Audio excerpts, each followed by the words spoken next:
할렐루야. 오늘도 이 아침에 풍성한 은혜를 주시고 또 새롭게 시작된 한 주간 하나님께서 은혜를 주실 줄 믿습니다. 오늘까지 시편을 살피고 내일부터는 열왕기 하로 이렇게 들어가게 되는데요. 오늘 살펴보는 시편 116편은 그 이전에 살펴봤던 시와는 조금 다릅니다.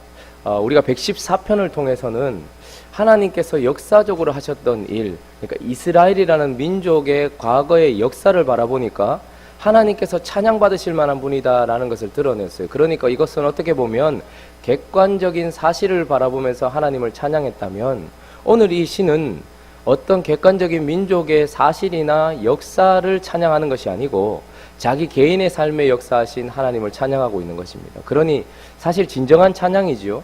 하나님은 살아계시고 역사하시는 분이지만 내게 역사하시지 않는다면, 하나님이 내게 일하시지 않는다면, 그래서 내게서 일하신 하나님에 대한 역사가 없다면 사실 진정한 찬양이 아닐 수도 있습니다.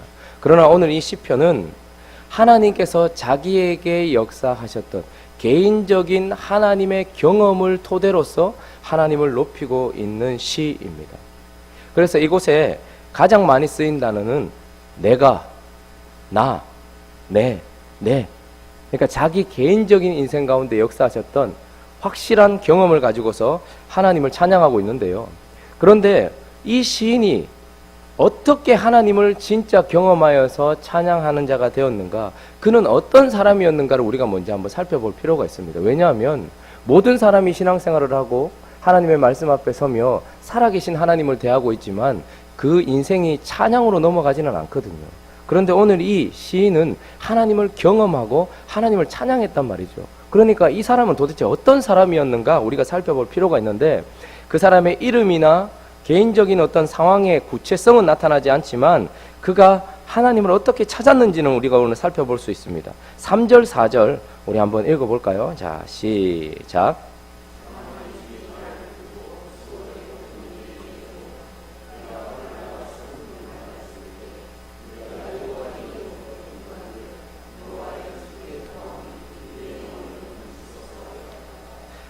아멘. 누가 하나님을 경험하여 그분을 체험하고 찬양하는가 보니까 이 사람이 아주 큰 고통과 위험 가운데 있었던 것 같아요. 사망의 줄이 나를 두르고 수월의 고통이 내게 이르렀다라고 얘기합니다. 그러니까 힘들고 어려운 상황, 삶의 고통의 문제가 그에게 찾아왔고 환난과 슬픔을 만났다라고 이야기를 합니다.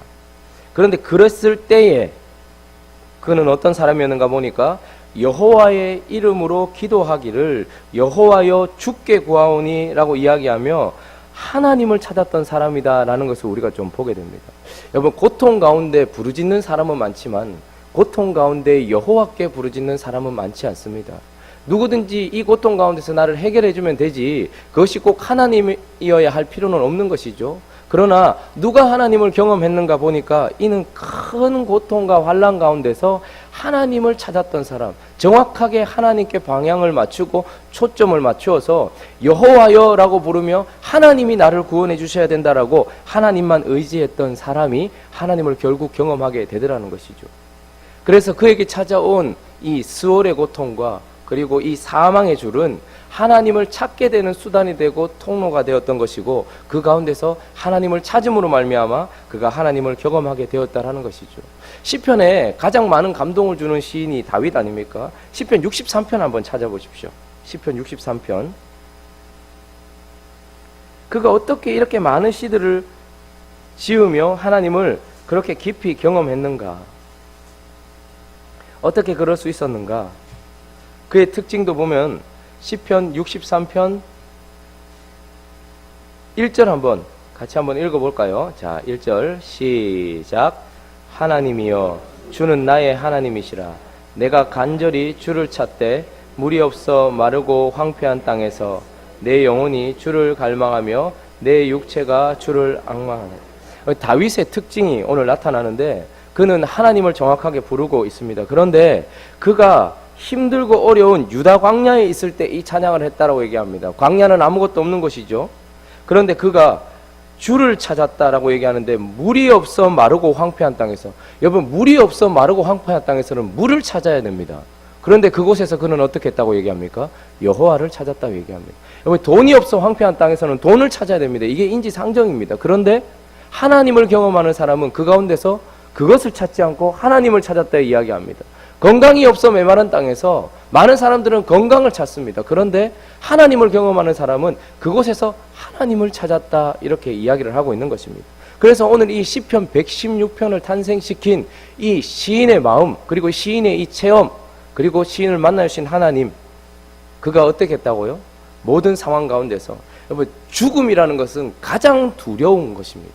그런데 그 가운데서 주를 찾았다라는 것이죠. 주께 나아갔다, 여호와께 기도했다라고 이야기를 하고 있는 것입니다. 우리도 하나님을 찬양하는 인생이 되기를 소원합니다.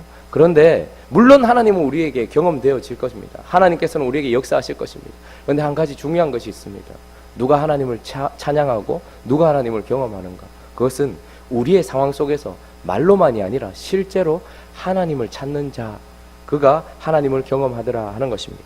오늘 그래서 그가 시편을 시작하면서 하나님을 간절히 찾았더니 모든 것이 과거형이 되어서 하나님이 나에게 귀를 기울여 주셨다, 나를 만나 주셨다, 내게 은혜를 베풀어 주셨다, 그리고 나를 구원해 주셨다라고 이야기하는데, 그가 만난 하나님을 정리해 본다면 그는 어떤 하나님을 경험했는 거 보니까 그가 체험한 하나님은 그에게 관심을 가지시고 귀를 기울여 주시는 하나님을 그가 경험했다라는 것을 보게 됩니다. 우리 1절, 2절 한번 읽어볼까요? 자, 다시 본문으로 돌아와서 시편 116편 1절, 2절, 자, 시작.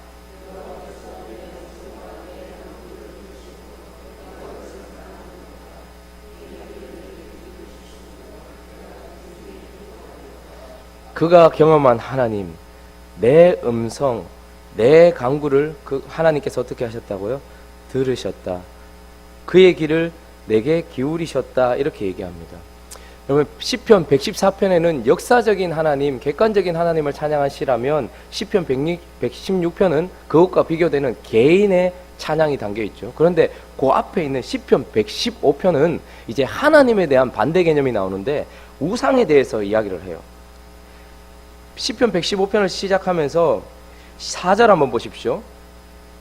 그들의 우상들은 이라고 얘기하면서 하나님과 반대되는 우상의 특징을 얘기하는데, 우상들은 은과 금이요 사람이 손으로 만든 것이라 입이 있어도 말하지 못하며 눈이 있어도 보지 못하며 귀가 있어도 듣지 못하며 코가 있어도 냄새 맡지 못하며 손이 있어도 만지지 못하며 발이 있어도 걷지 못하며 목구멍이 있어도 작은 소리조차 내지 못한다라고 얘기하면서 우상을 우리에게 이야기하면서 그와 반대되는 살아계신 하나님은 들으시는 하나님이다 이렇게 이야기합니다.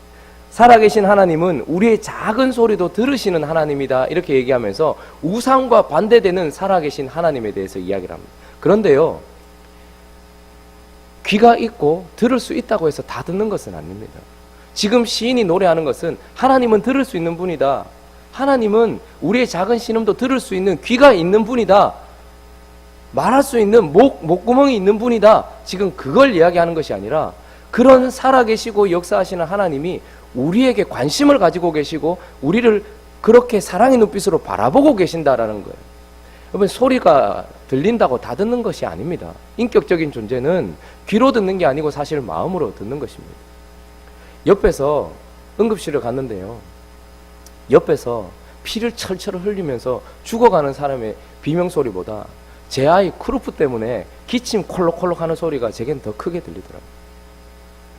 옆에 가까이 있다고 해서 그리고 들을 수 있는 귀가 있고 볼 수 있는 눈이 있다고 해서 옆에 있는 사람의 사정이 다 보이는 게 아니더라고요.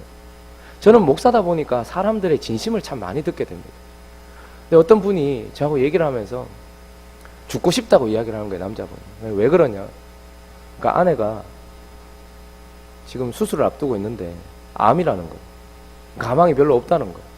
그래서 아내가 큰 병에 걸려서 죽고 싶은 모양이다 이렇게 생각을 했어요. 근데 이야기를 들어보니까 남자분이 계속 울어요. 펑펑 울어요. 그래서 한참을 기다렸습니다, 이야기할 때까지.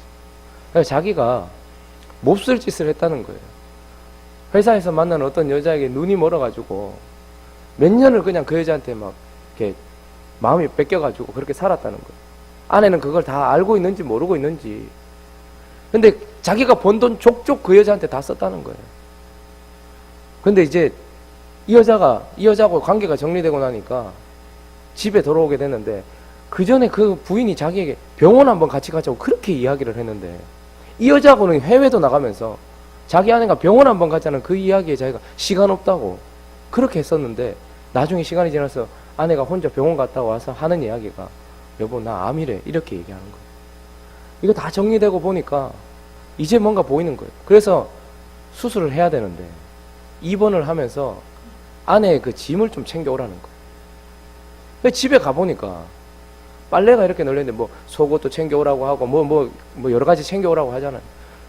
그때서야 늘 들어갔던 집인데 그때서야 아내 속옷이 구멍이 났다는 게 그때 보이더라는 거예요. 속옷 같은 속옷이 없다는 것이 눈에 보이더라는 거예요. 아내가 쓰고 있는 물건들이 얼마나 오래된 물건인지 집에 먹을 반찬은 있는지 그런 것들이 가까이 있었고 늘 봐왔는데 늘 집에 들어가서 거기서 자고 나오고 했는데도 하나도 보이지 않았는데 늘 옆에서 잤던 여잔데 아무것도 보이지 않았는데 이제 수술을 앞두고 마음의 변화가 일어나고 나니까 자기 아내가 한마디 했던 그 한마디에 얼마나 많은 무게가 있었는지 그게 얼마나 고통스러운 이야기였는지 내게 병원 한번 가자고 얘기했던 그때 그 사람이 얼마나 두려워 떨었었는지 그게 그때 보이더라는 거예요. 이게 너무 후회된다는 거예요. 아파 죽겠다는 거예요. 자기 마음이 아파 죽겠다는 거예요. 이제 정신을 차렸는데. 여러분 옆에서 누가 비명을 질러도 내 마음이 거기에 가 있지 않으면 안 들립니다. 옆에서 사람이 죽어가고 있어도 보이지 않습니다. 여러분 하나님이 살아계시다는 것이 우리에게 왜 위로가 됩니까? 하나님이 졸지도 않고 주무시지도 않는다는 것이 왜 우리에게 위로가 됩니까? 그분이 그냥 들으실 수 있고 어떤 전능하심을 가지고 있는 그것 때문입니까? 아니요. 이 시인이 지금 그것을 찬양하는 이유는 여호와께서 정확하게 내 음성을 들으셨다는 거예요. 내 간구를 들으셨다는 거예요. 그분이 들을 수 있는 우상이 아닌 그냥 신이다 이 정도가 아니라 나를 사랑하시고 내 마음에 귀를 기울여 주시는 분이다 라는 것을 그가 경험했다는 거예요. 내게 귀를 기울여. 그래서 우리가 그런 찬양을 하잖아요. 나의 작은 신음에도 응답하시오. 그 하나님을 이 시인이 경험해서 알게 되었다라고 얘기합니다. 또 그가 어떤 하나님을 경험하게 되었는가? 우리 하나님은 고통으로부터 우리를 건지신 것이 아니라 고통에서 우리를 건지신다는 것을 그가 경험했다라는 거예요. 자, 8절 한번 읽어주시겠습니까? 자, 시작.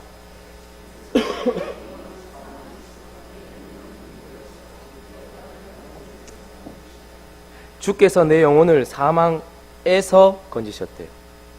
내 눈을 눈물에서 내 발을 넘어짐에서 건지셨다 이렇게 얘기합니다. 여러분 우상들의 특징은 점을 보고 우리가 우상들을 찾아가는 이유는 고통이 찾아오지 않도록 하기 위해서. 그래서 부적도 쓰고요. 그리고 굿도 하는 겁니다. 고통으로부터 우리를 보호해 주는 거예요. 눈물로부터 우리를 보호해 주는 거예요. 8월에 물가에 가지 마. 거기 가면 고통이 있을 거니까 거기로부터 우리를 건져주는 것이 우상들의 특징이에요. 근데 하나님은 그렇게 되면 우상들에게 있어서나 우리 인생에 있어서나 고통이나 여러 가지 일들은 아무 의미 없는 게 돼버리는 거거든요. 그러나 여러분 농사를 지을 때도 보십시오. 우리 비가 오는 것도 의미가 있고 햇볕도 의미가 있는 거예요. 바람도 의미가 있는 거예요. 인생도 마찬가지입니다. 늘 쨍쨍한 날만 우리에게 의미가 있는 것이 아니죠. 하나님은 고통도 사용하시는 거예요. 그래서 하나님은 고통으로부터 우리를 건지신다기보다는 고통에서 그곳에서 건져내시는 겁니다. 그것을 사용하셔서 전능하신 그 하나님이 그것을 사용하시고 그것으로부터 우리를 건져내셔서 하나님을 깊이 경험하게 하시는 겁니다. 눈물로부터가 아니라 눈물에서 내가 그곳에서 흘리고 있는 그 눈물에서 나를 건져내셔서 하나님을 경험하게 하신다라고 얘기합니다. 넘어지지 않는 것이 아니라 그 넘어짐에서 우리를 건져내신다라고 얘기합니다. 우리도 우상처럼 하나님이 우리를 대해주시면 얼마나 좋겠어요? 저기 갓바위에 있는 신처럼 네가 내게 불공 드리고 내게 열정 보이면 고통으로부터 건져줄게. 그렇게 하면 얼마나 좋겠어요. 그러나 하나님 그렇게 일하시지 않더라고요. 다니엘의 세 친구 아시죠? 사드락과 메삭과 아벳느고가 느부갓네살에게 나는 당신 못 섬깁니다. 저기 당신을 닮은 신상 나는 우상 숭배 못합니다 라고 얘기했을 때 느부갓네살이 아예 처음부터 풀무불을 준비하지 않고 그래? 알았어. 하나님 잘 섬기는구나. 처음부터 고통으로부터 해결해주면 얼마나 좋아요. 근데 느부갓네살이 화를 내고 평소 때보다 불을 7배나 더 뜨겁게 했어요. 그리고 어떻게 합니까? 그들이 풀무불 속으로 던져짐을 당하는 겁니다. 그런데 하나님은 어떻게 해요? 풀무불로부터 건져내시지는 않았지만 풀무불에서 그들을 건져내셨어요. 그 풀무불이 그들을 태우지 못하게 했고 그 풀무불이 오히려 그들의 결박을 풀어버리는 은혜가 있었다는 말이죠. 그러므로 우리 인생 가운데는 고통도 의미가 있도록 하시는 하나님이 계시다라는 것을 우리는 깨달아 아는 것입니다. 고통이 우리를 자라게 합니다. 통증이 우리를 더욱더 성숙시키죠. 그래서 하나님은 어떤 하나님이신가? 사망의 줄이 나를 두른 그곳에서 나를 건지셨다. 펑펑 울고 있는 그 눈물에서 나를 건지셨다. 내 발을 넘어진 그곳에서 다시 건져내셨다라고 이야기를 하고 있는 것입니다. 오늘 이 시인은 다른 사람들이 말하는 하나님이 아니라 자기 인생 가운데 역사하셨던 실제의 하나님을 경험하여 지금 찬양하고 있는 것입니다. 그래서 실제로 하나님을 체험하고 경험한 사람들에게 이 찬양의 결론이 무엇인가? 결론적으로 결국 그가 하나님을 사랑하는 자가 되었다라고 이야기를 해요. 그리고 그의 평생에 나는 하나님께 기도하는 자가 되겠다라고 얘기하고, 하나님을 경험했던 사람은 내가 어떻게 하면 여호와의 은혜를 보답할까라고 이야기하면서 내 자신의 변화를 가지게 되었다라고 이야기합니다. 여러분, 어떤 우상도 어떤 거짓신도 나의 변화에 관심이 없습니다. 나를 바꾸려고 하지 않아요. 그래서 우리가 뭐 구슬하는데 네 죄에서 떠나라, 그러면 내가 너에게 선을 베풀겠다, 이렇게 말하는 신은 아무도 없어요. 모든 세상에 있는 신은 나에게 관심이 없습니다. 내게 변화를 아무것도 요구하지 않아요. 내가 여전히 죄 가운데 있어도 돈만 내고 굿만 하면 나의 인생 가운데 좋은 걸 준다고 얘기해요. 그러나 하나님은 다릅니다. 우리 하나님은 선을 베풀기 전에 그 선에 합당한 우리 자신을 만들어 가시는 분이고, 그분을 경험한 사람은 어떻게 해요? 하나님을 사랑하게 되는 변화가 일어나더라고요. 하나님을 직접 경험해 보니까 주 없이는 살 수 없는, 세월이 흐르고 이 생명 끝나도 내 인생 가운데 주 없이는 살 수 없습니다라고 하나님을 사랑한다라고 고백할 수밖에 없는 인생이 되고, 의지할 것 많아지는 것이 우리 인생 아니겠습니까? 이제 먹고 살만하기도 하고 내 주변에 사람도 있고 외로우면 커피 한 잔 마시면서 내 얘기 들어줄 누군가도 있지만 나는 평생에 여호와께 기도하겠습니다 라고 이야기하고, 내 평생에 이 마음 잊지 않고 서원을 갖겠습니다 라고 자기 자신의 변화가 찾아오는 것, 이것이 바로 하나님을 찬양하는 인생이 드러내는 것이죠. 결론적으로 입술로 부른 찬양은 내 삶이 되어지는 것입니다. 그 사람 자체가 찬양이 되어지는 것입니다. 그래서 하나님은 하나님의 백성들을 향하여 내 찬송이다 이렇게 얘기하는 것이죠. 이들은 나의 찬송이다 이렇게 이야기를 하는 것입니다. 오늘 이 아침에 지금도 우리 안에 하나님께서 주신 그런 찬양을 가지고 계실 것입니다. 그러나 그것이 늘 과거형으로 머물지 아니하고 언제나 내 인생 가운데 오늘 역사하시는 하나님, 오늘도 은혜를 주시는 하나님, 오늘도 내 인생 가운데 일하신 그 하나님을 찬양하는 그런 삶이 되어서 우리도 똑같이 여호와께서 내 음성과 내 간구를 들으심으로 내가 그를 사랑하는도다 라고 고백하는 우리 행복한 우리 교회가 되기를 예수 그리스도의 이름으로 축원합니다. 우리 같이 한번 기도하고 각자의 기도 제목들을 가지고 기도하시면 되겠습니다. 오늘 하나님께서, 하나님, 역사적인 사실에만 계시는 분이 아니라 주관적인 내 삶에도 계신 하나님을 찬양하는 인생 되게 하여 주옵시고, 우상이 아닌 살아계시고 역사하시는, 그러나 나를 사랑하시는 그 하나님을 경험하는, 그래서 그분을 찬양하는 우리 인생이 될 수 있게 달라고, 그리고 그분의 은혜를 잊지 않는 우리가 될 수 있게 달라고 기도했으면 좋겠고, 또 행복한 우리 교회와 또 가지고 계신 기도 제목들을 가지고 기도하시다가 돌아가시면 되겠습니다. 기도.